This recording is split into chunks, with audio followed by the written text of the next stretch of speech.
నీ కార్యాలకై ఎదురు చూస్తున్నాను. నీవే ఏదైనా చేయాలంటూ నీ కార్యాలకై ఎదురు చూస్తున్నాను.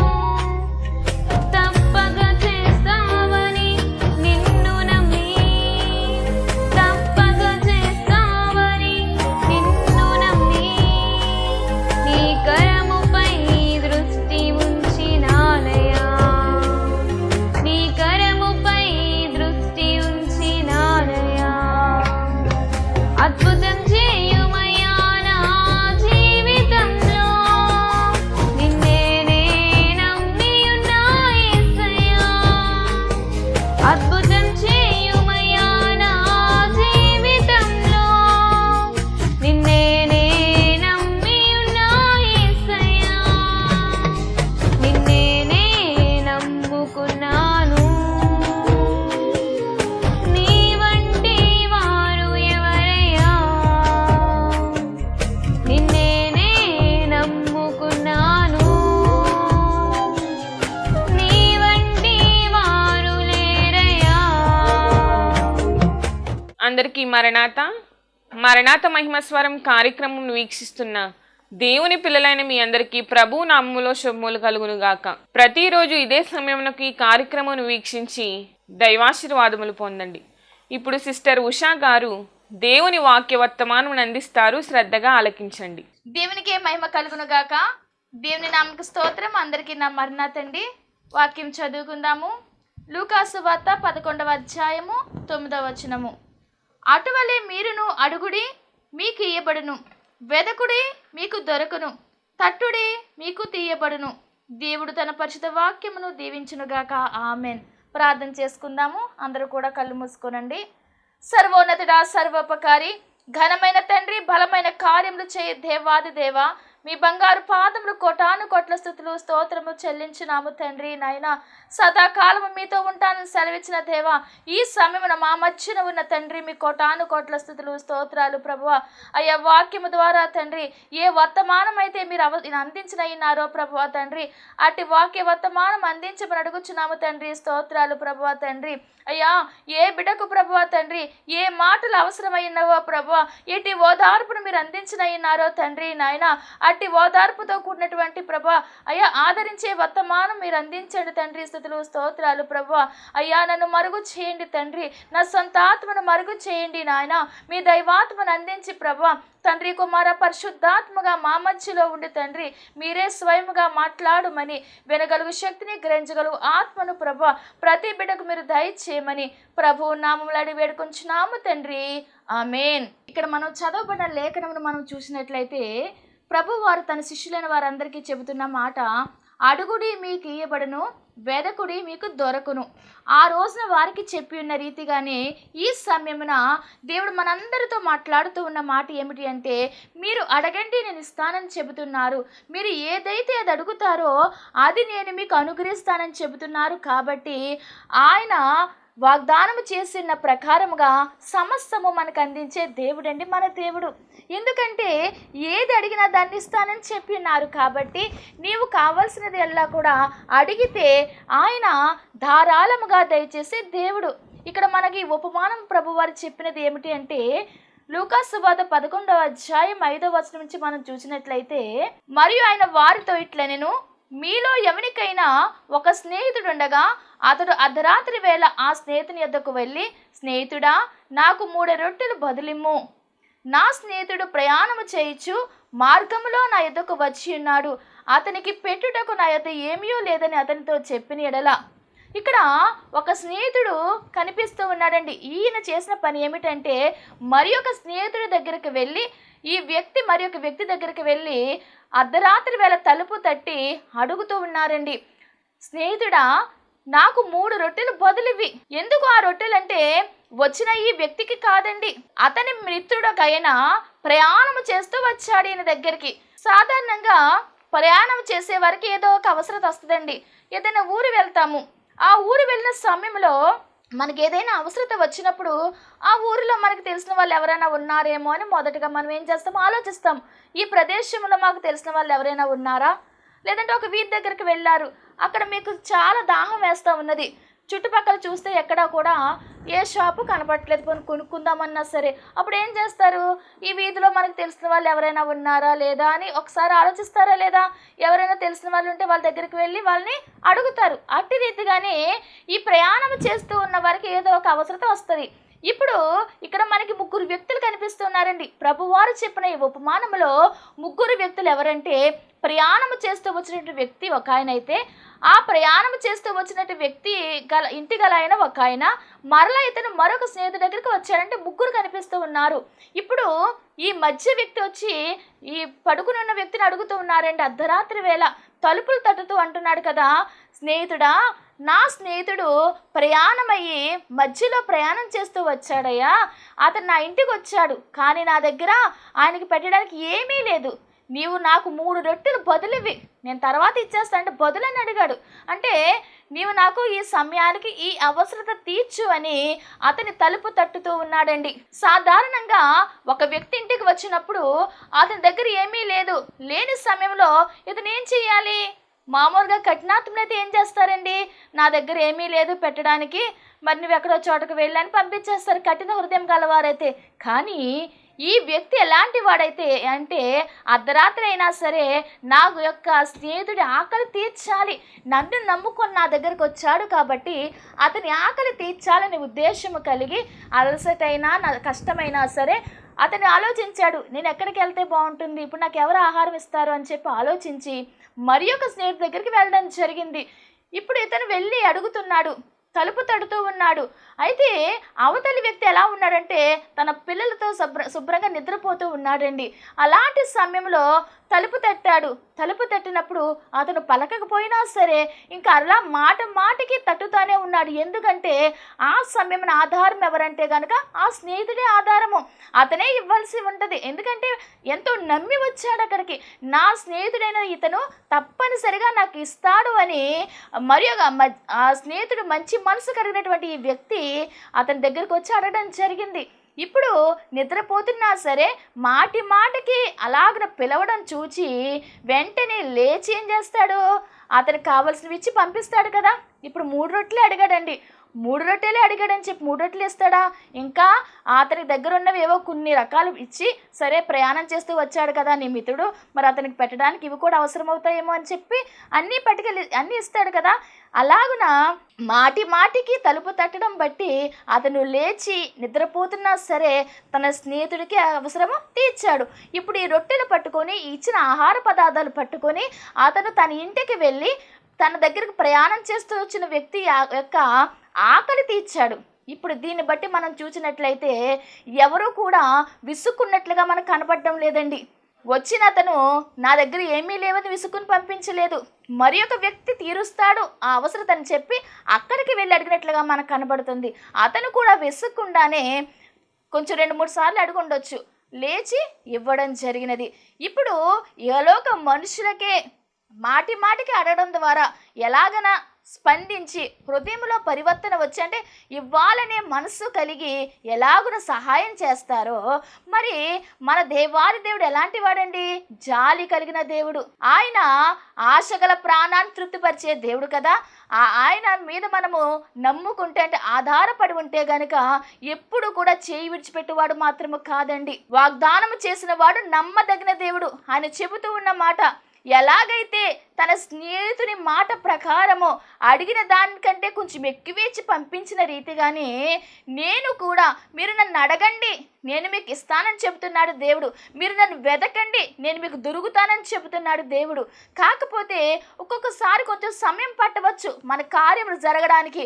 సమయం పట్టినా సరే విసుగకుండా, నిరాశ చెందకుండా ఆయన మనకి ఇచ్చేటువంటి ఈవుల కోసం మనం ఎదురు చూస్తే గనుక శ్రేష్టమైన ఈవులు దేవుడు మనకి ఇవ్వనై ఉన్నారని దేవుడు మనతో మాట్లాడుచూ ఉన్నారండి. కానా విందులో ద్రాక్షారసం అయిపోయినప్పుడు దేవుని చేసిన అద్భుతం మనందరికీ తెలిసిన విషయము. అతని తల్లి వచ్చి చెబుతూ ఉంటుంది, బాబు ద్రాక్షరసం అయిపోయినదంటే ఆయన చెబుతూ ఉన్నమాట, అమ్మా నా సమయం ఇంకా రాలేదన్నారండి.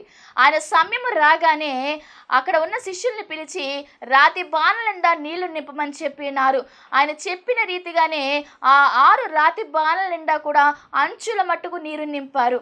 ఇప్పుడు ఆయన చెబుతూ యేసుప్రభు వారు అంటారు కదా శిష్యుల్ని పిలిచి దీనిని ముంచి వేయండి అంటే అక్కడ ఉన్నవి నీరే, కానీ ఎప్పుడైతే శిష్యులు దాన్ని ముంచి అక్కడ ద్రాక్షారసమును అందరికి ముంచి పంచి పెడుతూ ఉన్నారో ఆ నీరు ఏమైపోతుంది, ద్రాక్షారసముగా మార్చబడిందండి.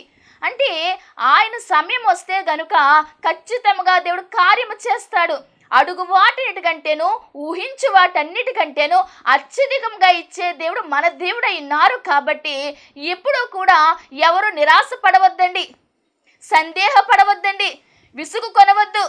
ఆయన మీద బలమైన విశ్వాసము కలిగి ఎదురు చూడాలి అంతే.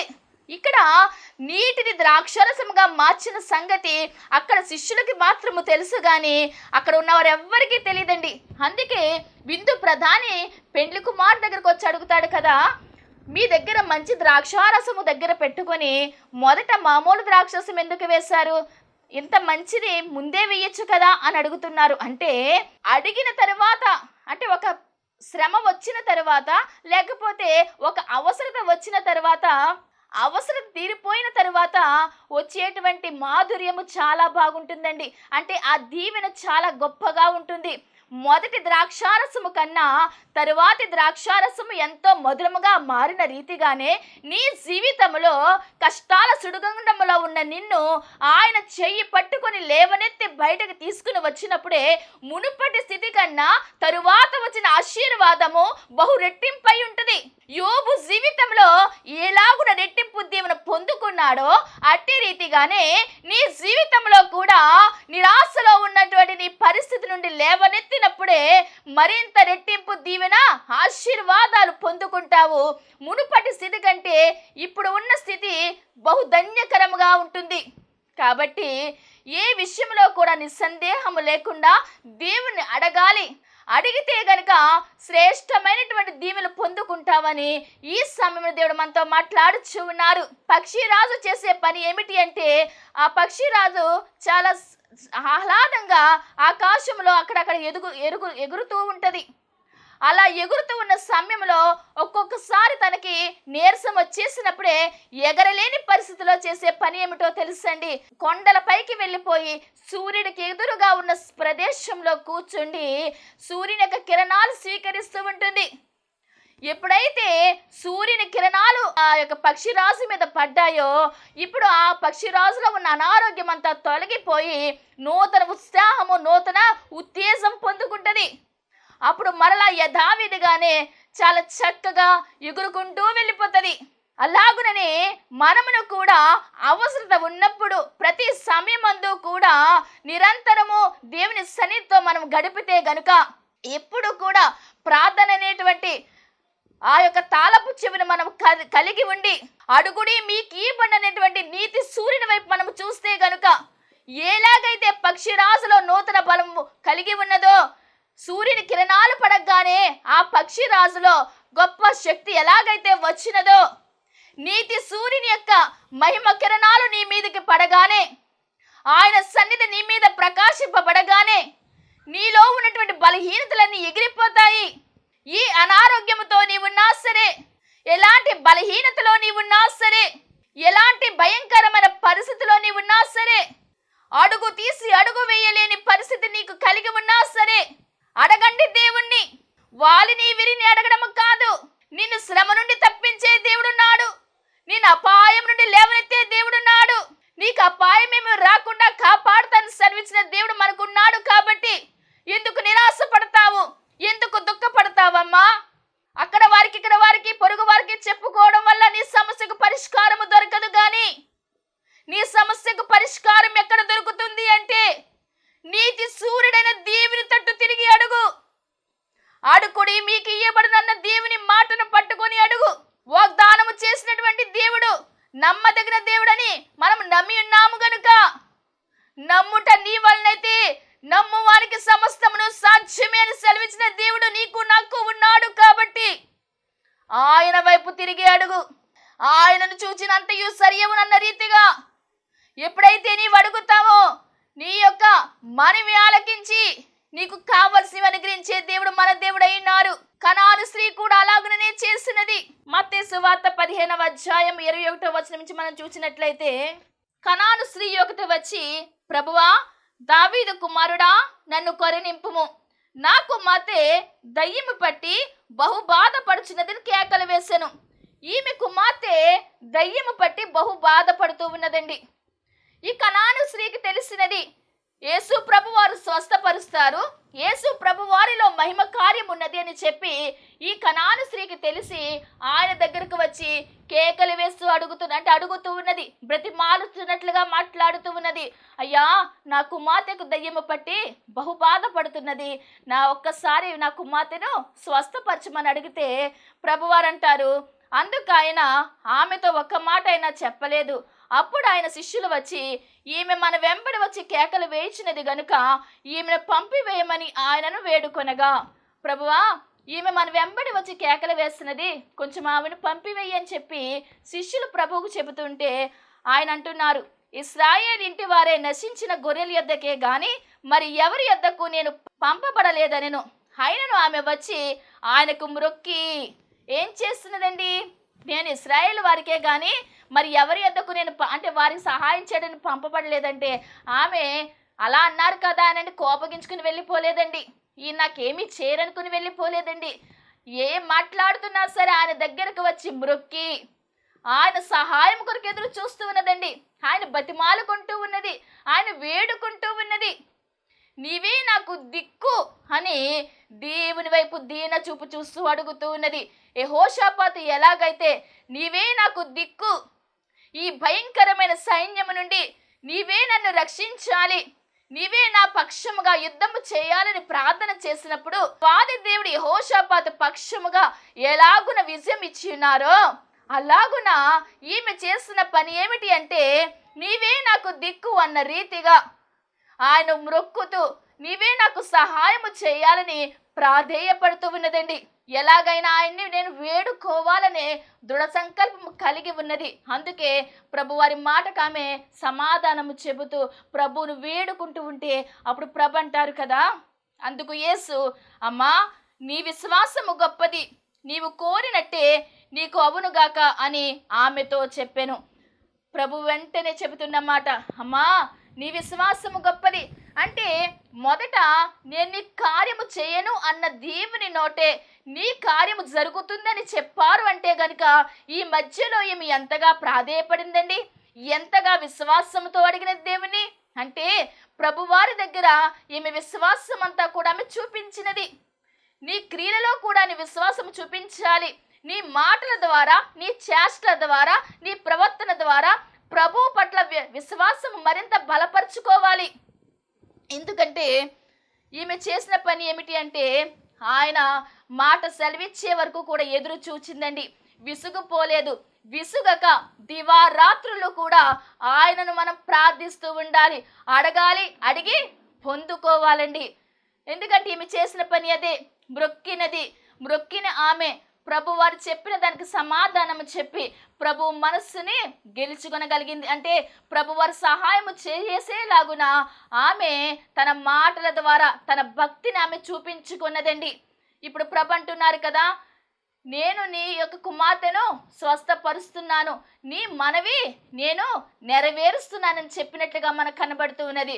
వెంటనే ఆ కుమార్తెలో ఉన్న దయ్యము విడిచిపెట్టి పారిపోయిందండి. ఎంత గొప్ప ధన్యతో చూసారా, ఎంత గొప్ప ఆశీర్వాదకరమైన స్థితితో చూసారా. మరి మనమును కూడా ఎలాగున ప్రార్థిస్తున్నాము దేవునికి. ప్రభువారు వెళ్ళిపోమన్న వెంటనే ఈమె వెళ్ళిపోకుండా కార్యము జరిగేంత వరకు ఆయన గోజాడుకున్నది.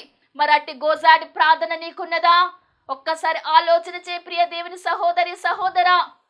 ప్రభు మాట్లాడుచు ఉన్నమాట, అట్టి స్థితి కలిగిన ప్రార్థన నువ్వు కలిగి ఉంటే గనుక నీ ప్రార్థన కూడా దేవుడు ఆలకిస్తారు.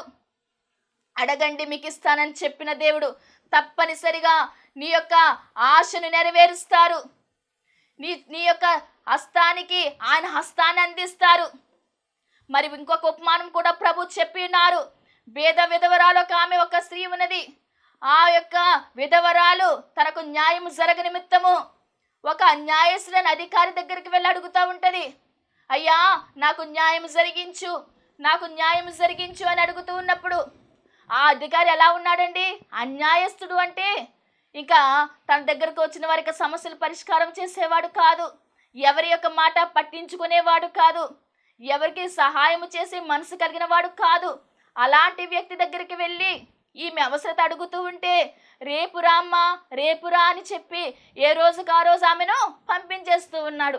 ఇంక ఎన్నిసార్లు వచ్చినా సరే ఆమెకు సమస్య పరిష్కారం కావట్లేదండి. ఇప్పుడు ఆమె ఏమనుకోవాలి, ఇంక నేను ఎన్నిసార్లు వెళ్ళినా నాకు సమస్య పరిష్కారం కావట్లేదు కాబట్టి నేను ఇంక ఊరుకుంటానని చెప్పి ఆమె ఇంటి దగ్గరే కూర్చుంటుంది. కొంతమంది అలాగే చేస్తారు కదా, పని జరగట్లేదు అనుకోండి, ఏదైనా అవసరం ఉన్నప్పుడు వెళ్తారు ఇంకెన్నిసార్లు వెళ్ళిన ఎంత అని చెప్పి నిరాశ పడిపోయి అక్కడే ఉండిపోతారు. కానీ ఈ స్త్రీ అలా చేయలేదండి. మాటికి వెళ్ళింది. రేపు రా అంటే రేపే వెళ్ళి కనిపించేది, 2 రోజుల తర్వాత రా అంటే 2 రోజుల తర్వాత వెళ్ళి కనిపించేది. అంటే ఆ అన్యాయస్తులైనటువంటి అధికారి ఎప్పుడు రమ్మంటే అప్పుడు వెళ్ళి కనిపించేది. ఇప్పుడు ఇతను ఏమనుకుంటాడు, నేను ఎప్పుడు రమ్మంటే అప్పుడు వస్తున్నది అని చెప్పి ఆమె మీద చిన్న సానుభూతి కలుగుతుంది కదండి. అలా సానుభూతి కలిగి అప్పుడు అనుకుంటాడు కదా, సర్లే ఈమె యొక్క సమస్య నేను పరిష్కారం చేసేద్దాము, నేను ఎప్పుడంటే అప్పుడు విసుక్కోకుండా వస్తానే ఉన్నది, నాకు కనబడుతూనే ఉన్నది అని చెప్పి అంత అన్యాయస్తుడైనా సరే ఆమె యొక్క సమస్యను పరిష్కారం చేయడానికి మనసు నిలుపుకొని ఆమె యొక్క సమస్యను పరిష్కారం చేస్తాడు. అంటే మాటికి వచ్చి కనపడడం ద్వారా ఈ అన్యాయస్తులైనటువంటి అధికారి మనసు మారిపోయినది. మరి మన దేవుడు ఎలాంటి వాడండి, కరుణా సంపన్నుడు కదా, ఎంతగా మనల్ని ప్రేమిస్తూ ఉన్నాడు. నీ కొరకు నా కొరకు ప్రాణం పెట్టిన దేవుడు ఆయన, సిలువలో బలియాగమైన తండ్రి ఆయన, ప్రేమ కలిగిన వాడు. అలాంటి దయా సంపన్నుని మనం కలిగి ఉన్నాము కాబట్టి ఇప్పుడు ఆయన మనకి బాధ కలగనివ్వరు కదండి. మాటికి మనం ప్రార్థిస్తే, మాటికి మనం అడిగితే గనుక మనలో ఉన్న విశ్వాసాన్ని బట్టి, మనలో ఉన్నటువంటి నమ్మకాన్ని బట్టి నీ సమస్యను ఆయన తీసివేసి సంతోషానందము దయచేస్తారు. అట్టి స్థితి మనకు కలగాలంటే గనుక ఎవ్వరూ నిరాశ పడవద్దు, విసుగుదల చెందవద్దు. దేవుడు సెలవిచ్చిన ప్రకారముగా ఇప్పుడు మనం చెప్పుకున్న రీతిగా కనాను స్త్రీ ఎలాగైతే దేవుని గోజాడుకొని తన సమస్య నుండి, తన బాధ నుండి విముక్తి అవ్వినదో, తన కుమార్తె జీవితంలో సంతోషము రావడానికి ఆమె కారణంగా మారినది. ఎందుకంటే కుమార్తె చాలా బాధపడుతున్నది, కానీ ఈమె చూస్తూ ఉండలేకపోయినది. నా దేవుడే రక్షిస్తాడు, యేసులో ప్రభావమునని ఎరిగి వెళ్ళినది, కార్యము జరుగులాగునామే ప్రాధేయపడింది. మరట్టి ప్రాధేయపడే స్థితి నీవు కలిగి ఉండాలి. నీ బిడ్డల నిమిత్తము అడగాలి, నీ కుటుంబం నిమిత్తము అడగాలి, నీకు కావలసిన వారి నిమిత్తము అడుగు, నీ ఉన్నవారి చుట్టుపక్కల ఉన్న వారి నిమిత్తం అడుగు. ఎవరైతే నశించిపోతున్నారో, ఎవరైతే క్రీస్తుని ఎరుగక ఉన్నారో అలాంటి వారిని మార్చడం నిమిత్తము నీవు దేవుని ప్రార్థన చేసుకో, ధైర్యము తెచ్చుకొని క్రీస్తు యొక్క మహిమను వారికి తెలియచెయ్యి. నశించిపోయిన వారిని వెతికి రక్షించడానికి నేను ఈ లోకానికి వచ్చి ఉన్నానని యేసుక్రీస్తు ప్రభువారు చెప్పి ఉన్నారు కాబట్టి ఆయన వచ్చిన పనిని ఆయన సంపూర్తి చేసి ఉన్నారు. మరి మనకు అప్పగించిన బాధ్యత కూడా మనము నెరవేర్చాలి. అందరికీ సువార్త ప్రకటించమని చెప్పి ఉన్నారు కాబట్టి అందరికీ మనము క్రీస్తు యొక్క విషయాలు తెలియచేయాలి. అలాగున మనము ముందుకు నడవాల్సిన వారమై ఉన్నాము. 2వ రాకడలో ఆయన వస్తారు కాబట్టి 2వ రాకడలో ఆయన వచ్చినప్పుడు మనం ఆయనతో ఎగిరి వెళ్ళాలంటే ఎలాగున సిద్ధపడాలో, ఎలాగున మనము ఆయనతో సహవాసము చేయాలో, ఎలాగున ఆయన చేయి పట్టుకుని మనము ఆయనతో వెళ్ళాల్సిన వారమై ఉన్నామో ఇవన్నీ తెలుసుకోవాలి అంటే ఆయన మనం అడుగుదాము. ఇప్పటి నుంచి కూడా ఇహలోక సంబంధమైన విషయాల కొరకు అడుగుదాము, ప్రార్థించుదాం, పొందుకుందాము. అట్టి రీతిగానే ప్రభువా మేము నీతో ఎగిరి రావాలి, మేము మీతో రావాలి కాబట్టి ఎలాగున మేము జీవించాలో మాకు తెలియచేయమని చెప్పి అడిగి ఆయన విషయాలన్నీ మనం తెలుసుకుంటూ ఆయనకి ఇష్టమైన రీతిలో మనం జీవిస్తే గనుక 2వ రాకడలో ప్రభువుతో మనము ఎగిరి వెళతాము. కాబట్టి అట్టి ధన్యత దీవెన దేవదేవుడు మనందరికీ దయచేసి ఆయన 2వ రాకడ సిద్ధపరచును గాక. ఆమేన్. ప్రార్థన చేసుకుందామండి. పరిశుద్ధుడా, మహోన్నతమైన కార్యములు చేయి తండ్రి. మా మధ్య ఉన్న దేవా మీకు వందనాలు, స్తుతులు, స్తోత్రాలు తండ్రి. ఇప్పటి వరకు మాతో మాట్లాడిన దేవా మీకు కోటాను కోట్ల స్తుతులు, స్తోత్రాలు ప్రభువా తండ్రి. నాయన అయ్యా సర్వజీవుల కన్నులు మీ వైపు చూస్తున్నవన్న రీతిగా ప్రభువ అయ్యా ఈ సమయంలో తండ్రి నాయన ఏ బిడ్డ ప్రభువా తండ్రి ఏది కావాలని అడుగుచున్నారో తండ్రి నాయన ఏ సమస్య నుండి లేవనెత్తాలని ప్రభువ నేను ప్రాధేయపడుచున్నారో తండ్రి నాయన ఒక్కసారి చూడండి ప్రభువా, స్తుతులు స్తోత్రాలు తండ్రి నాయన. అయ్యా నీ వైపు చూస్తున్నారు బిడ్డలైన వారు ప్రభువా తండ్రి నాయన. మీరు ప్రభువా తండ్రి కార్యము చేయమని అడుగుచూ ఉన్నాము తండ్రి, స్తుతులు స్తోత్రాలు ప్రభువా నాయన. యజమానుడి చేతి తట్టు దాసుడు చూసినట్లుగా ప్రభువా, యజమానురాలి చేతి తట్టు దాసి చూసినట్లుగా ప్రభువా తండ్రి బిడ్డలైన వారు ప్రభువా అయ్యా నీ చేతి తట్టు చూస్తున్నారు తండ్రి, స్తుతులు స్తోత్రాలు ప్రభువా. బలమైన కార్యములు చేసే దేవుడు అని ప్రభువా అయ్యా, ప్రతి ఒక్క బిడ్డ యొక్క మొరను ఆలకించే తండ్రి అని ప్రభువా తండ్రి అయ్యా నిన్ను అడుగుచున్నారు ప్రభువా, స్తుతులు స్తోత్రాలు తండ్రి. అడుగుడే మీకు ఇవ్వనని సెలవిచ్చిన దేవా, ఈ సమయంలో తండ్రి నాయన ఏది కావాలని సన్నిధిలో ప్రాధేయపడినను ప్రభువా అయ్యా మీరే స్వయముగా ప్రభువా తండ్రి బిడ్డలైన వారికి అందించండి ప్రభువా, స్తుతులు స్తోత్రాలు ప్రభువా అయ్యా. సంతోషము దయచేయండి నాయన, కుటుంబాల్లో సమాధానము దయచేయండి ప్రభువా, స్తుతులు స్తోత్రాలు తండ్రి నాయన. అయ్యా సమస్తం అందించండి తండ్రి అయ్యా, మీరుంటే ప్రభువా సమస్తము ఉన్నట్లే గనుక ప్రభువా తండ్రి ప్రతి ఒక్క బిడ్డ కుటుంబంలో జీవితంలో ప్రభువా అయ్యా మీరుండి తండ్రి నాయన కార్యములు జరిగించమని త్వరగా రానని యేసు నామములో వేడుకుంటున్నాము తండ్రి, ఆమేన్. అందరికీ నా మరణతండి.